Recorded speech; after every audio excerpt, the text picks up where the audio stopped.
She was invited to her billionaire ex-husband's wedding by his cruel mother. Everyone froze when she arrived in a $500 million private jet with secret triplets. Part 2. Last time on Timeless Love Tales with Mr. Harrison, we witnessed an extraordinary moment of reckoning that captivated millions of you.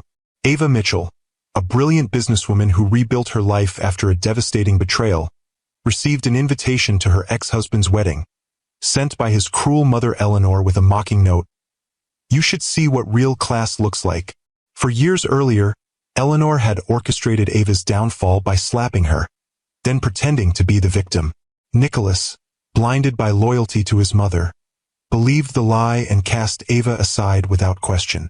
What he never knew was that Ava left pregnant with triplets, children he would never meet, until the wedding day, when Ava arrived in her $500 million private jet with 3 4-year-olds bearing the unmistakable Carter gray eyes. The perfect society wedding crumbled. Nicholas was confronted with the children he never knew existed. Eleanor's carefully constructed world began to collapse, and the bride watched in horror as her groom's past literally walked through the door. In a moment that left our viewers breathless, Nicholas revealed he had discovered the truth about his mother's lies months after Ava left, but pride and shame kept him from finding her. As Ava prepared to leave with the children, she agreed to one concession: breakfast the next morning, where Nicholas could meet his children for the first time. Now, as the dust settles from that dramatic confrontation, we witness what happens when the cameras stop flashing and the real work of healing begins. I don't want him to be my daddy, Noah declared, arms crossed tightly over his chest as Ava helped him button his shirt. We were fine without him. Ava knelt before her son, gently uncrossing his arms. Sweetheart, I know this is confusing, but meeting your father doesn't change anything between us. Then why do we have to have breakfast with him? Noah's gray eyes, so painfully like Nicholas's, flashed with a mixture of fear and defiance. Because sometimes, Ava said carefully, people deserve a chance to make things right. Grace appeared in the doorway of their hotel suite, already dressed in the outfit Ava had laid out. I want to meet him, she said quietly.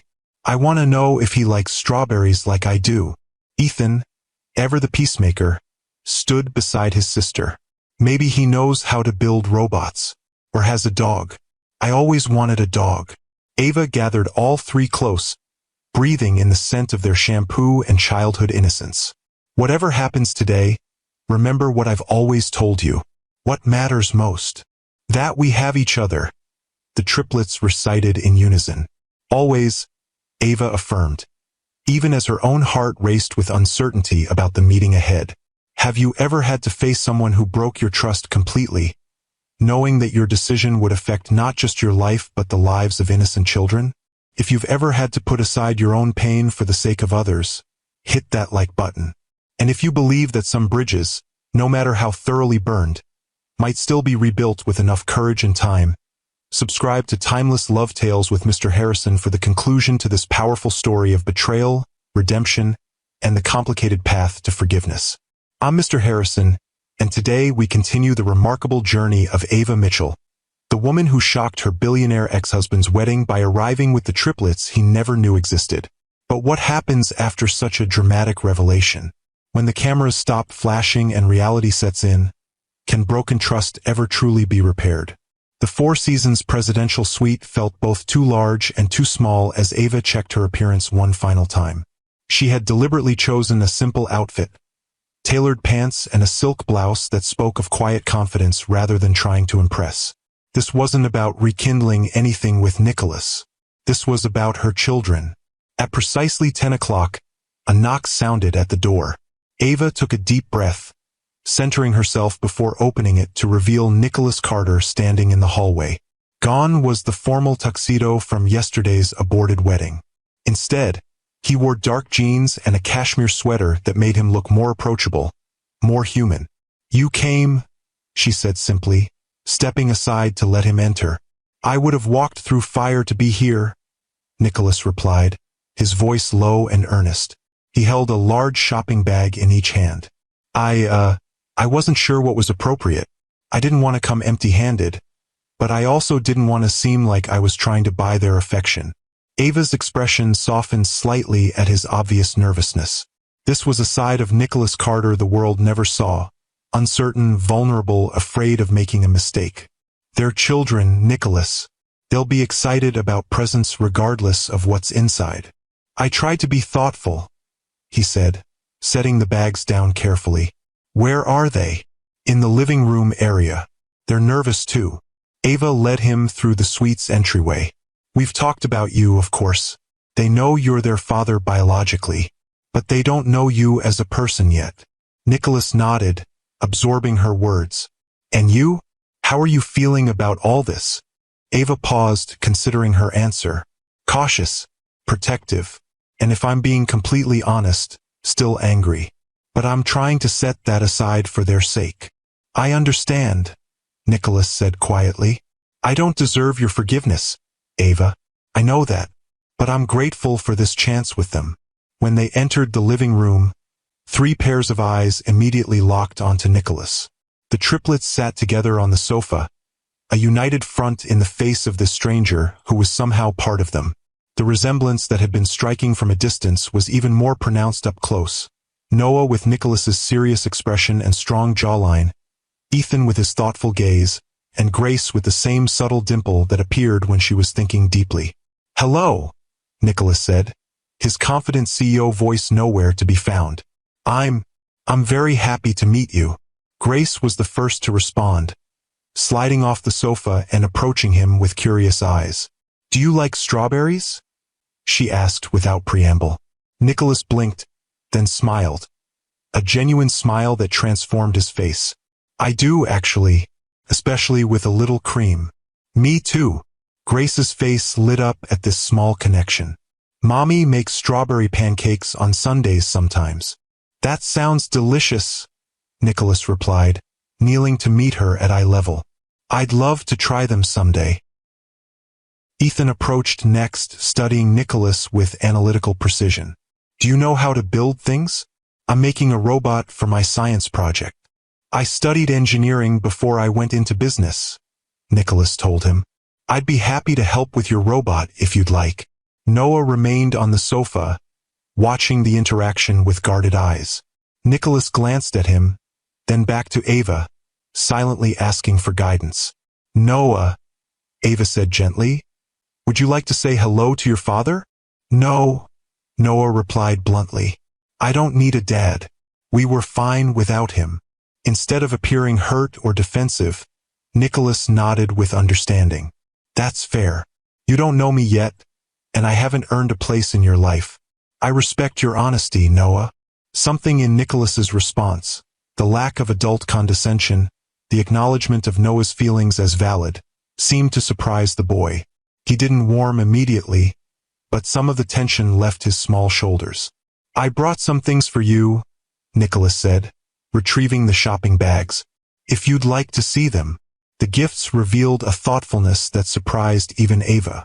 For Grace, a collection of beautifully illustrated children's books about pioneering women in science and art. For Ethan, an advanced robotics kit that made his eyes widen with excitement. And for Noah, despite his standoffishness, a telescope with star charts and a handwritten note promising to show him constellations that weren't visible from city lights. How did you know? Ava asked quietly as the children examined their gifts. About their interests? Nicholas's expression was pained. I spent all night researching child development for 4-year-olds. Then I called your assistant Diane this morning, begged her actually, for any information about what they might like. She was reluctant, but eventually told me a few things.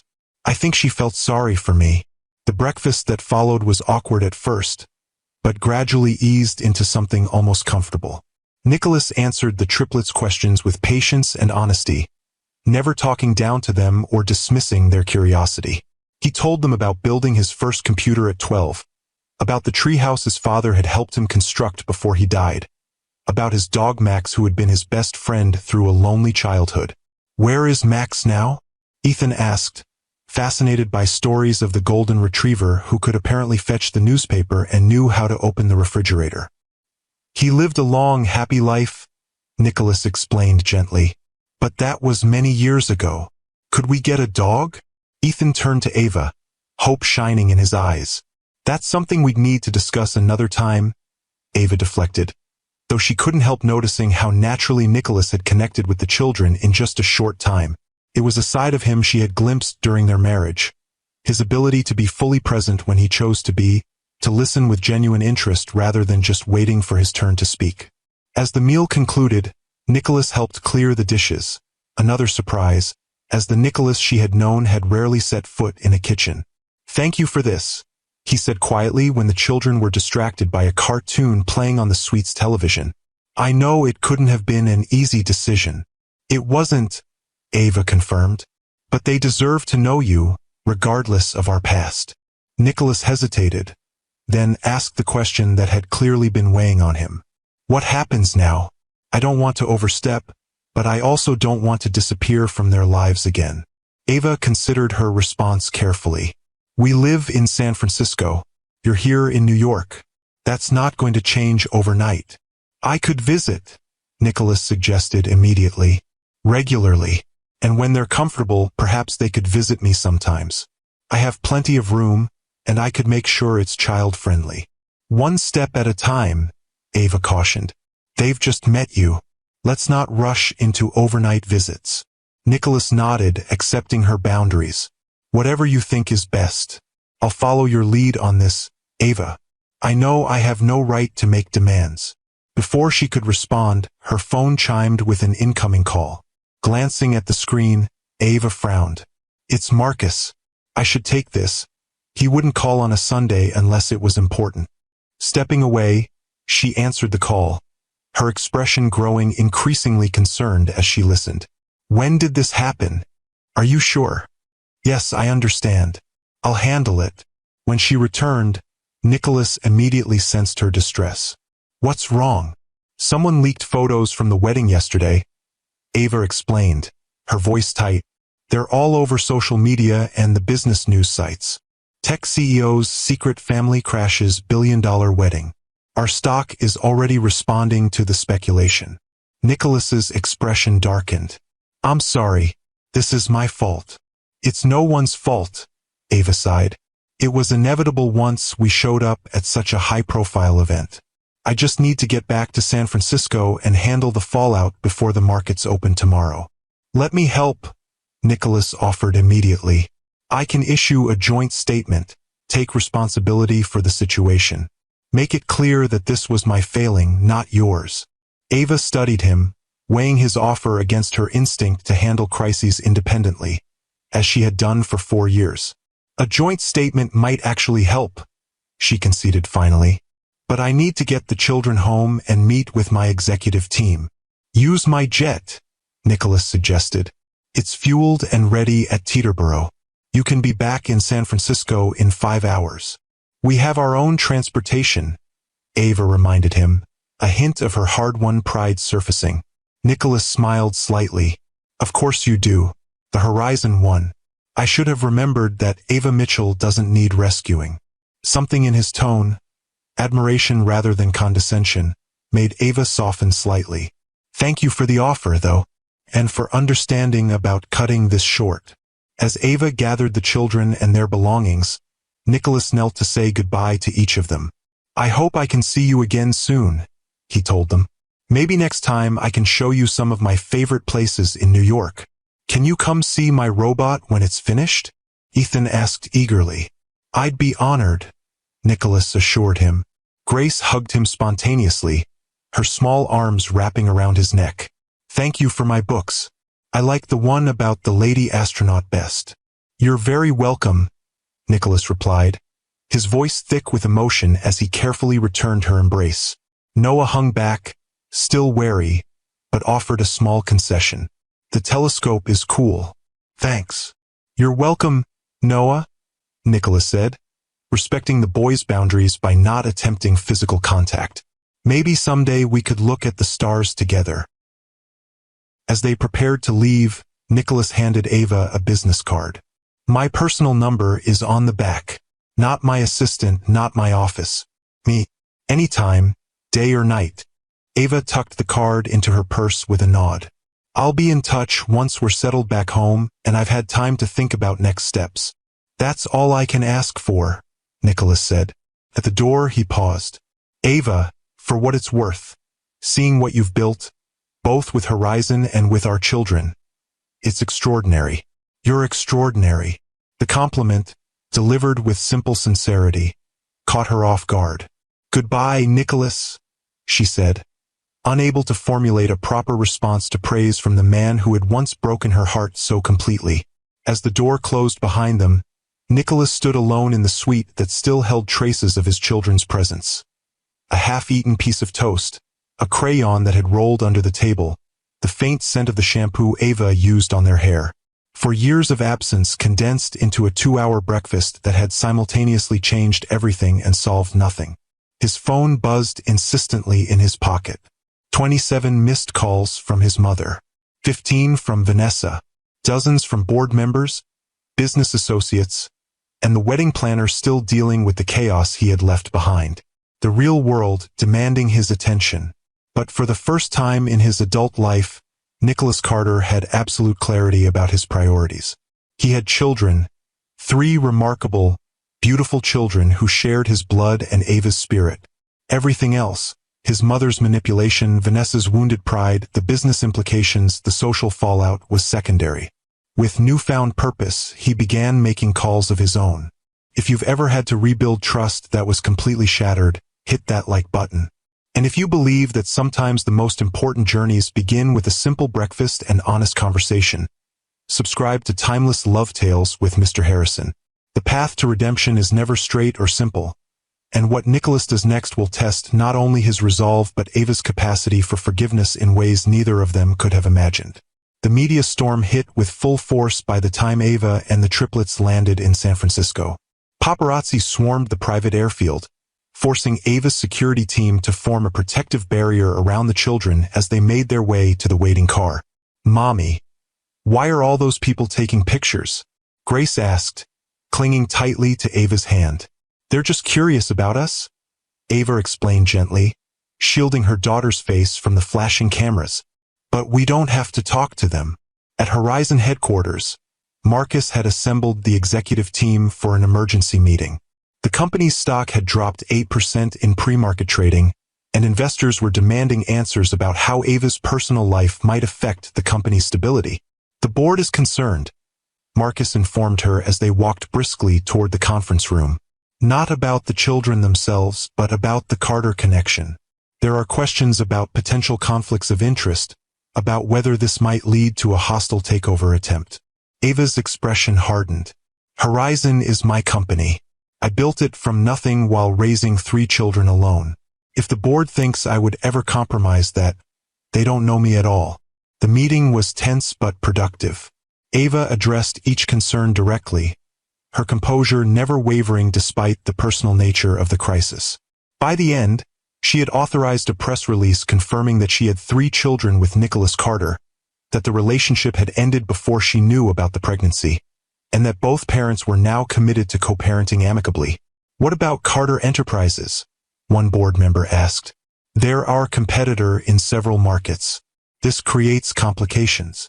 My personal life and Horizon's business operations remain entirely separate, Ava stated firmly. That will not change.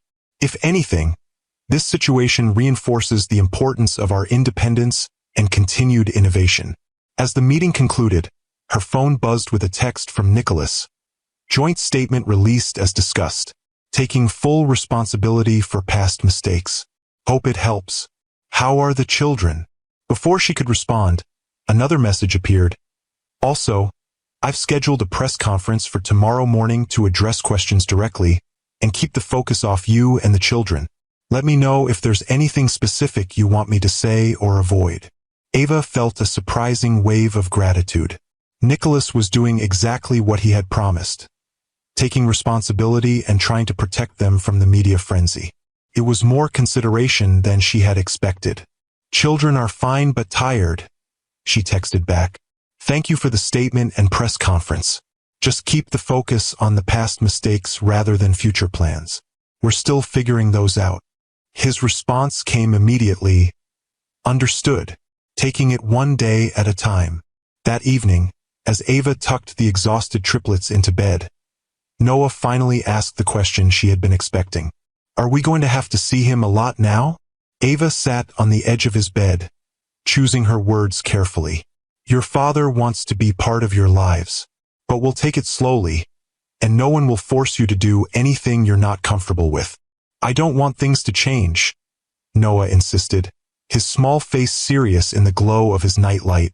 Some things will change, Ava acknowledged honestly, but the most important things will stay the same. We'll still be a family. We'll still have our home and our routines. Having your father in your life doesn't take anything away. It just adds something new.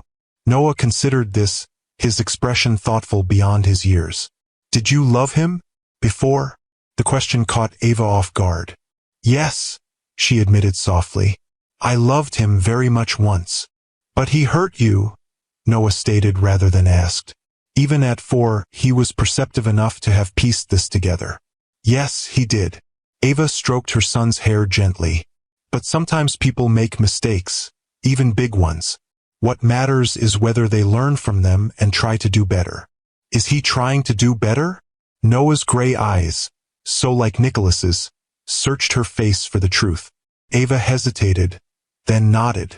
I think he is, but only time will tell for sure. Across the country, Nicholas Carter faced his own reckoning. The Carter mansion, once a symbol of family legacy and power, felt cold and empty as he walked through its grand entrance. Eleanor was waiting for him in the drawing room, her posture rigid with barely contained fury. How dare you humiliate me like this? She began without preamble, abandoning Vanessa at the altar, issuing that self-flagellating statement to the press. The Sinclairs are threatening to pull out of the merger. The board is in an uproar. And for what? For that woman and her children. They're my children too, Mother, Nicholas replied calmly, pouring himself a drink. My children, whom I didn't know existed because of your lies. You can't possibly believe they're yours, Eleanor scoffed. This is obviously a ploy to extract money from you. A paternity test. We'll confirm exactly what I already know by looking at them. Nicholas cut her off. They have our eyes, Mother. Carter eyes. Your own mother's features. They're mine. Even if they are, Eleanor persisted, changing tactics. That doesn't mean you had to destroy everything we've built. The wedding could have proceeded. Arrangements could have been made quietly afterward. Nicholas stared at his mother, truly seeing her perhaps for the first time. Do you hear yourself? You're suggesting I should have married a woman I don't love while my actual children sat in the audience? That I should have continued living a lie to preserve appearances? It wouldn't be the first time a man in your position made such accommodations, Eleanor said dismissively. Your father was miserable, Nicholas finished, and made you miserable too. Is that really the legacy you want me to continue? Eleanor's composure faltered momentarily before she regained control. You're being dramatic. Your father and I had a perfectly acceptable marriage. Acceptable, Nicholas repeated. What a telling word. Not loving, not fulfilling, acceptable. Well, I want more than that, Mother. And I want more for my children than to grow up thinking that lies and manipulation are normal parts of family life. Those children have nothing to do with this family, Eleanor declared coldly. They weren't raised as Carters. They don't understand our world, our responsibilities. Thank God for that, Nicholas said quietly, because our world nearly cost me everything that actually matters. Eleanor's eyes narrowed. You can't possibly be thinking of reconciling with her. After she deliberately humiliated you at your own wedding. I humiliated myself, Nicholas corrected. Ava simply showed up with the truth I was too cowardly to face. He set down his glass and faced his mother directly. I'm not discussing my relationship with Ava with you. That's between her and me. What I am telling you is that Noah, Grace, and Ethan are my children, which makes them Carters whether you accept them or not. And if I don't? Eleanor challenged, her voice dangerously soft. Then you'll have no place in their lives, Nicholas stated simply. Or in mine. The ultimatum hung in the air between them, decades of power dynamics shifting in a single moment. Eleanor had never imagined her son would choose anyone over her, least of all the woman she had worked so hard to remove from his life. "You don't mean that," she said finally, uncertainty creeping into her voice for the first time. "I've never meant anything more," Nicholas assured her.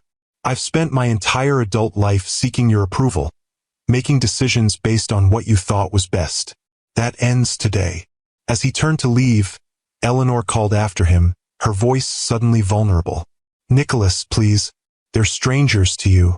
I'm your mother." He paused at the doorway, looking back at the woman who had shaped so much of his life, for better and worse. "Yes, you are, and I'll always be your son, but I'm also their father. It's time I started acting like it." The next morning, Nicholas Carter stood before a forest of microphones, cameras flashing as he addressed the press gathered outside Carter Enterprises headquarters. Gone was the uncertain man who had nervously brought gifts to meet his children. In his place stood a leader taking control of his narrative. "For years ago, I made a terrible mistake," he began, his voice steady and clear. "I chose to believe a lie about my then-wife, Ava Mitchell, and I ended our marriage without giving her the chance to defend herself. I later discovered the truth, but by then, my pride prevented me from trying to make amends." He paused, letting the weight of his words sink in before continuing. "What I didn't know was that Ava was pregnant when we separated. She gave birth to triplets, 2 sons and a daughter, and has raised them brilliantly on her own, while simultaneously building Horizon Technologies into one of the most innovative companies in the world." A reporter called out, "Are you planning to seek custody of the children?" Nicholas shook his head firmly. "I have no intention of disrupting the stable, loving home Ava has created. My only hope is to earn a place in my children's lives, on whatever terms Ava deems appropriate. They are my priority now, not corporate mergers, not social standing, not anything else." "What about your mother's role in the separation?" another journalist asked, clearly fishing for more drama. Nicholas's expression remained composed. "My family's private matters will remain private. What matters now is moving forward in a way that puts the children's well-being first." "And your relationship with Ms. Mitchell?" came another question. "Is there any chance of reconciliation?" "Ava Mitchell is an extraordinary woman who deserves nothing but respect," Nicholas replied carefully. "She owes me nothing. My focus is solely on being the best father I can be to our children, and supporting her however she allows me to." As the press conference concluded, Nicholas's phone buzzed with a text from Ava. "Saw the press conference. Thank you for your discretion and respect." A moment later, another message appeared. "The children have been asking when they'll see you again. If you're serious about being in their lives, we need to establish some consistency. Can you come to San Francisco this weekend?" Nicholas felt his heart leap with unexpected hope. It wasn't forgiveness, it wasn't reconciliation, but it was a beginning. A chance he hadn't dared to imagine just days ago. "I'll be there," he replied immediately. "Just tell me when and where." Over the next 3 months, a new pattern emerged. Nicholas flew to San Francisco every other weekend, spending Saturday and Sunday with the triplets. At first, these visits happened under Ava's watchful eye in public places: parks, museums, child-friendly restaurants. Gradually, as the children grew more comfortable with him and he proved his reliability, the outings extended to include activities without Ava present.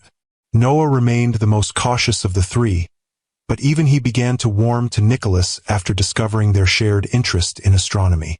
The telescope Nicholas had given him became a bridge between them, father and son spending hours identifying constellations and discussing the mysteries of the universe. Ethan flourished under Nicholas's engineering guidance, his robot project evolving into an impressive creation that won first place at his preschool science fair. And Grace simply adored her father, collecting small mementos from their outings: a ticket stub from the aquarium, a pressed flower from the botanical garden, a feather found during a walk. In a special box she called her Daddy Treasures. For Ava, watching this relationship develop brought complicated emotions. There was joy in seeing her children connect with their father, pain in witnessing the easy bond that should have existed from birth, and lingering anger at the years lost to Nicholas's cowardice and Eleanor's manipulation. "You're handling this with remarkable grace," Marcus commented one evening as they reviewed quarterly projections in her office. "I'm not sure I could be so generous in your position." "It's not about generosity," Ava replied, her gaze drifting to the framed photo of the triplets on her desk. "It's about giving them something I can't provide alone. A father who loves them. Whatever happened between Nicholas and me, he's proving to be a good father." "And what about between you and Nicholas?" Marcus asked carefully. "The way he looks at you sometimes." Ava shook her head firmly. "That's not on the table. Co-parenting is one thing. Reopening old wounds is another entirely." But despite her resolve, Ava couldn't deny that something was shifting between them. Small moments, Nicholas remembering how she took her coffee, his genuine interest in Horizon's latest innovations, the way he never overstepped the boundaries she set, began to accumulate, creating tiny cracks in the wall she had built around her heart. The real test came when Eleanor Carter unexpectedly appeared at Horizon's headquarters one Tuesday afternoon, requesting a private meeting with Ava. "She's waiting in the main conference room," Diane informed her nervously. "I tried to ask if she had an appointment, but she's intimidating." "Yes, that's her specialty," Ava replied dryly. "It's fine, Diane. I'll handle it." Eleanor Carter looked exactly as Ava remembered, elegant, poised, and coldly beautiful despite her advancing years. She stood as Ava entered the room, her expression unreadable. "Ava," she greeted with a slight nod. "Thank you for seeing me. I'm curious what brings you to San Francisco," Ava replied, remaining standing rather than taking a seat. "Nicholas didn't mention you were visiting." "Nicholas doesn't know I'm here," Eleanor admitted. "This visit is my own initiative." Ava raised an eyebrow. "I see. And what exactly did you hope to accomplish by coming here unannounced?" Eleanor hesitated, seeming to choose her words with unusual care. "I wanted to see you. To see this." She gestured vaguely at the Horizon offices visible through the glass walls. "To understand what my son sees." "In my company?" Ava asked, deliberately misunderstanding. "In you," Eleanor clarified. "In the life you've built. In the future he seems determined to pursue." Ava felt a flicker of alarm. "Nicholas and I are co-parenting, nothing more. If he's given you another impression—" "He hasn't said anything explicitly," Eleanor interrupted. "He doesn't confide in me the way he once did. But I know my son. I see how he's changed since discovering the children, since rediscovering you. People change when they become parents," Ava said carefully. "It shifts their priorities. It's more than that." Eleanor moved to the window, looking out at the San Francisco skyline. "He's different, more decisive, more willing to stand his ground. Even the board has noticed." "And this concerns you?" Ava asked, trying to understand the purpose of this unexpected visit. Eleanor turned back to face her, her expression surprisingly vulnerable. "What concerns me is losing him completely. He's all I have, Ava. My only child. My legacy." For the first time, Ava saw beyond Eleanor's perfect facade to the fear beneath. The fear of a woman who had built her entire identity around her son and his success, who now faced the prospect of being sidelined in his life. "I didn't come here to cause trouble," Eleanor continued when Ava remained silent. "I came to understand, and perhaps to ask if there might be room in your children's lives for a grandmother, despite our history." The request was so unexpected that Ava momentarily lost her composure. "You want to be part of their lives? After everything you did to make sure they wouldn't exist?" "I made a terrible mistake," Eleanor acknowledged, the admission clearly costing her considerable pride. "I thought I was protecting Nicholas from a marriage I believed was wrong for him. I never imagined there would be children." "Would it have made a difference if you had known?" Ava challenged. Eleanor met her gaze directly. "I'd like to think so, but truthfully I don't know. I was a different person then. More certain of my rightness, more willing to manipulate outcomes." The honesty of the answer surprised Ava. She had expected denials, justifications, perhaps even threats. Not this quiet acknowledgement of fault. "Why now?" she asked finally. "Why this sudden desire for reconciliation?" "Because I've seen what my actions cost," Eleanor replied simply. "Not just you or Nicholas, but those children. My grandchildren. I've seen photos, you know. Nicholas keeps them on his desk now. They're extraordinary, beautiful, and I will never know their first words, their first steps. I'll never be the grandmother I could have been to them." Ava studied the older woman, searching for signs of manipulation or insincerity. But all she saw was regret. Genuine regret from a woman who rarely admitted to making mistakes. "I can't make any promises," Ava said finally. "The children's well-being comes first. Any relationship with you would need to develop slowly, carefully, with their comfort as the priority." "I understand," Eleanor nodded, a flicker of hope crossing her features. "I'm willing to follow whatever guidelines you set. I'd like a chance to know them, to perhaps, in time, earn a place in their lives." As Eleanor prepared to leave, she paused at the door. "He never stopped loving you, you know? Even when he thought he hated you, it was just pain masquerading as anger." Eleanor's words hung in the air between them. "I see it now when he speaks of you. The same light in his eyes that was there when you first met." Ava kept her expression carefully neutral. "Nicholas and I have a complicated history.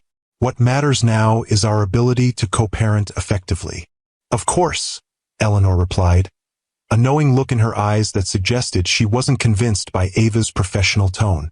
"Thank you for hearing me out. I'll wait for your call regarding the children." After Eleanor left, Ava stood motionless in the conference room, trying to process the unexpected conversation. The Eleanor Carter who had just left was almost unrecognizable from the woman who had orchestrated her downfall 4 years ago. Humbled, vulnerable, seeking connection rather than control. People could change. Ava knew this from her own transformation, from heartbroken ex-wife to successful CEO and confident mother. But could Eleanor truly have changed enough to be trusted around the triplets? And what about Eleanor's parting words about Nicholas's feelings? That evening, as Ava helped the children prepare for bed, her phone chimed with a text from Nicholas. "Just heard from Mother that she visited you today. I had no idea she was planning this. Are you okay?" Ava waited until the triplets were asleep before calling him. "Your mother surprised me at my office," she said when he answered. "It was unexpected." "I'm so sorry," Nicholas replied immediately. "I had no idea she was even in San Francisco. What did she want?" "To meet her grandchildren, apparently." Ava settled onto her balcony, watching the city lights flicker below. She seemed different, almost humble. Nicholas's surprise was evident in his voice. "Humble isn't a word I've ever associated with my mother. What exactly did she say?" Ava recounted the conversation, omitting only Eleanor's final comment about Nicholas's feelings. "I didn't make any promises," she concluded, "but I didn't refuse outright either." "It's entirely your decision," Nicholas assured her. "After what she did, you'd be completely justified in keeping her away from the children forever." "But they're your children too," Ava pointed out. "And she's their grandmother, for better or worse. What do you think? Do you believe she's genuinely changed?" Nicholas was quiet for a moment, considering. "I think losing control over me has forced her to reevaluate her approach. Whether that's genuine change or just tactical adjustment, I'm not entirely sure. But I do know she's been different since the wedding. Less manipulative, more reflective." "People can change," Ava said softly, thinking of her own journey. "Yes, they can," Nicholas agreed, his voice warming. "Some more dramatically than others." A comfortable silence fell between them, the kind they had shared in the early days of their relationship before Eleanor's interference and their own mistakes had torn them apart. "The children miss you," Ava said finally.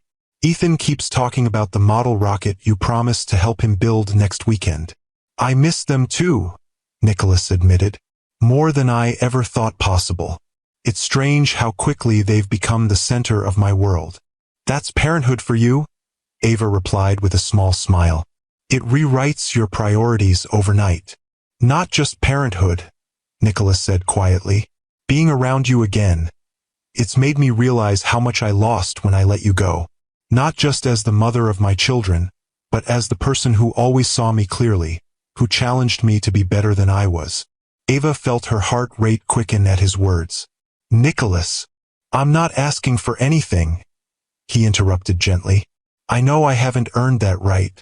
I just wanted you to know that I see now what I was too blind to see before.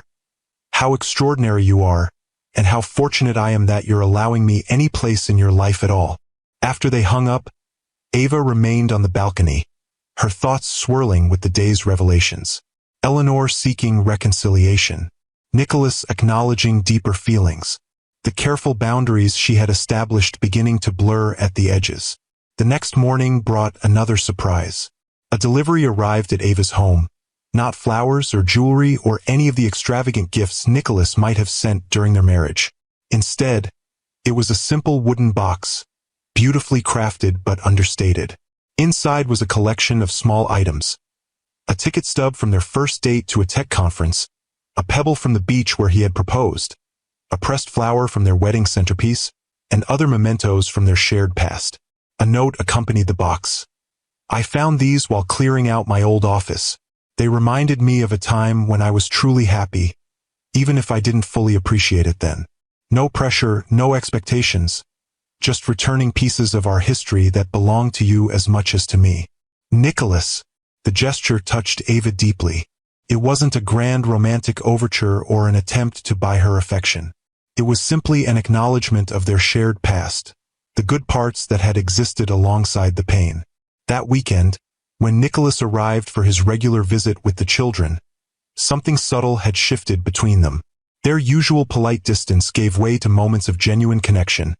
Shared smiles at Ethan's enthusiasm for his rocket, quiet conversations while Grace showed off her latest artwork, collaborative problem-solving when Noah had a meltdown over a broken toy. Would you like to stay for dinner? Ava found herself asking as the afternoon drew to a close. I'm making pasta. Nothing fancy, but there's plenty. Nicholas looked surprised but pleased by the invitation.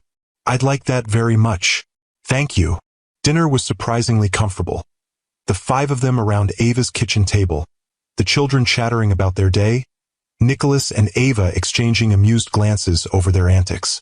It felt, in some strange way, like the family they might have been if things had gone differently. After the children were in bed, Nicholas helped Ava clear the dishes, the domestic task feeling both foreign and familiar between them. Thank you for including me tonight, he said as he dried the last plate. It meant a lot. It felt right, Ava admitted. The children enjoyed having you here for the whole evening routine. Just the children?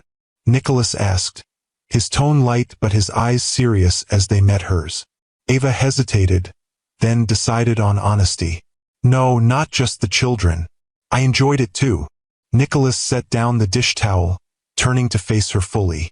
Ava, I know we've been focused on co-parenting, on keeping things amicable for the triplets, and I respect the boundaries you've set. But I'd be lying if I said I haven't thought about whether there might someday be a chance for us to. To what? Ava asked when he trailed off. To see if there's still something worth rebuilding between us, he finished quietly. Not just as co-parents, but as us. Nicholas and Ava. The question hung between them, loaded with 4 years of history, pain, growth, and unexpected new beginnings. I don't know, Ava answered honestly. So much has happened. We're different people now. We are, Nicholas agreed. But maybe that's not a bad thing. Maybe we needed to become these versions of ourselves to have any chance at getting it right. Ava studied him, this new Nicholas who admitted mistakes, who put his children first, who respected her boundaries even while hoping for more. He was right. They had both changed, grown in ways that might actually make them better suited now than they had been before. I'm not ready to jump into anything, she said finally. There's too much at stake. The children, our companies, our own hearts. But I'm not saying no to the possibility. I'm saying, let's see where this goes, slowly and carefully. Nicholas's smile was like sunrise breaking through clouds. Slowly and carefully sounds perfect. We have time. As he prepared to leave, Ava walked him to the door. About your mother, she said, remembering their unfinished conversation. I've been thinking about her request. What would you think about a short, supervised visit? Perhaps lunch next weekend when you're here, just to see how it goes. Are you sure? Nicholas asked, clearly surprised by her willingness to consider it. No, Ava admitted with a small smile. But I believe in second chances. Some people just need more time to earn them than others. Nicholas reached out, gently squeezing her hand. Thank you for considering it. For today. For everything. The touch was brief but electric. A simple connection that carried echoes of what had once been between them and whispers of what might be again. Good night, Nicholas, Ava said softly, not pulling her hand away immediately.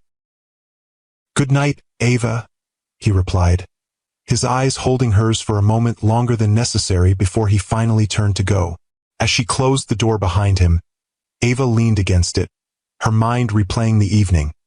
The family dinner, the honest conversation, the tentative step toward something neither of them had dared to imagine just months ago.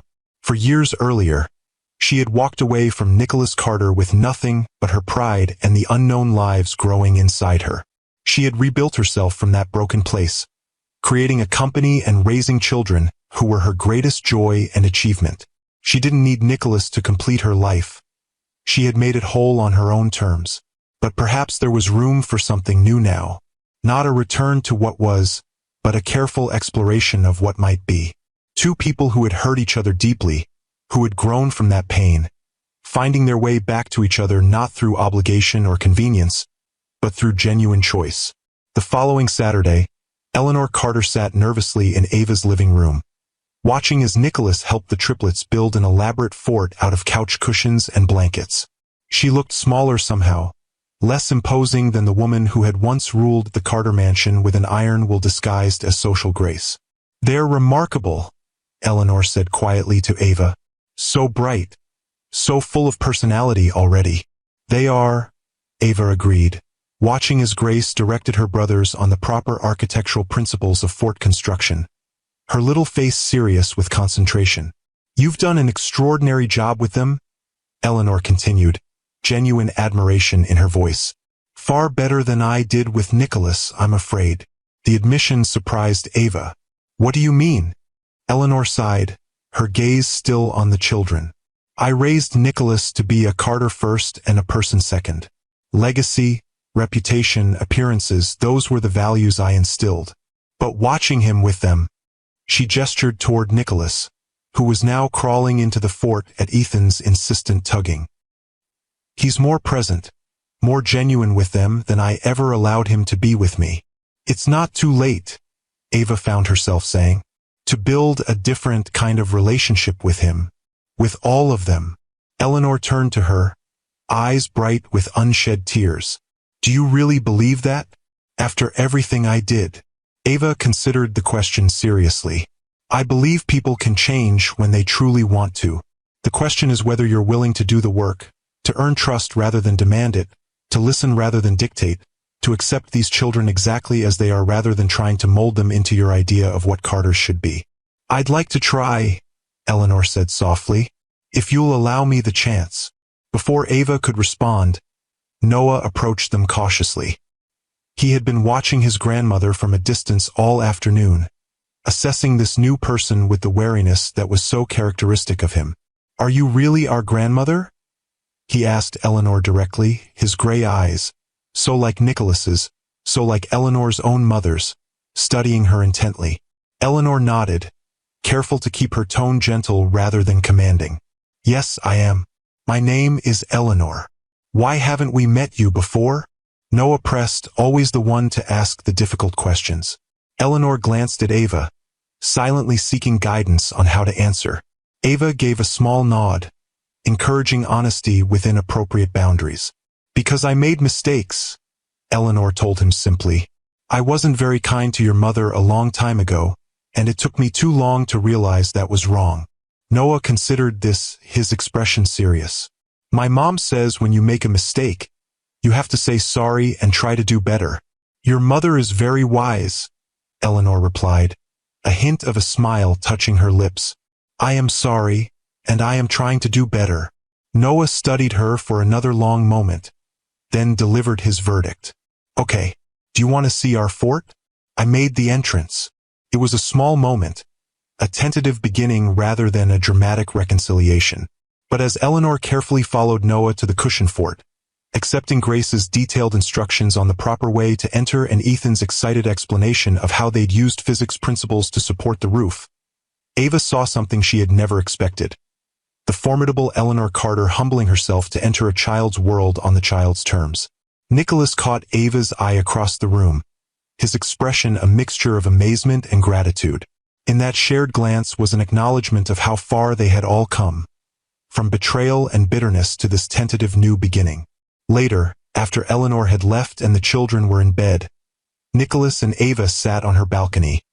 The city lights spread before them like earthbound stars. "Thank you for today," Nicholas said, his voice quiet in the evening stillness. "Seeing Mother with the children, it was something I never thought possible." "She's trying," Ava acknowledged. "That counts for something." "It counts for everything," Nicholas replied.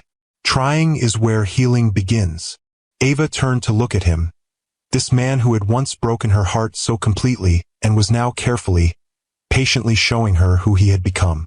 "Is that what we're doing? Healing?"